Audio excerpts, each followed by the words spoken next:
Que dire sinon que ça y est, on l'a eu. Le député de Saint-Hyacinthe-Bagotte-Acton, Simon-Pierre Savard-Tremblay, a récemment annoncé que le surf sur sillage est désormais interdit sur les tronçons navigables de la rivière Yamaska et la rivière Noire.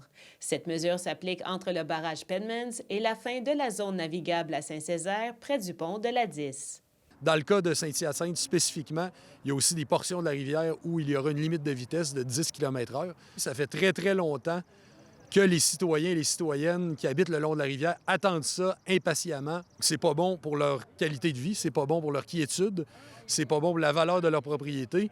Selon la députée fédérale de Shefford, Andréane Larouche, le surf sur sillage cause des impacts négatifs sur l'environnement.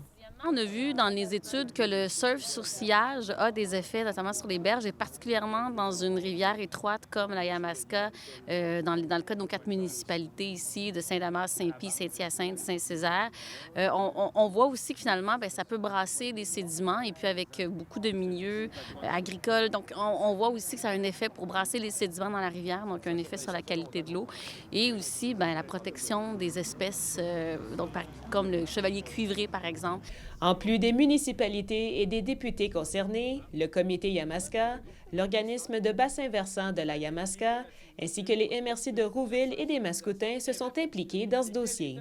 Simon-Pierre Savard-Tremblay rappelle que les impacts économiques de cette décision sont minimes et la population a été consultée au cours du processus.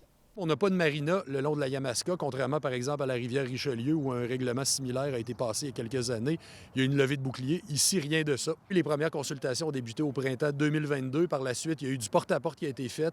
On a reçu des coupons-réponses aussi suite à nos envois. On a reçu bon nombre d'appels. Donc oui, et puis on a même refait des consultations il n'y a pas si longtemps que ça aussi pour confirmer que la solution proposée convenait à la plupart des participants. Le règlement est en vigueur dès maintenant, mais applicable seulement après l'apparition des affiches officielles sur le bord de la rivière.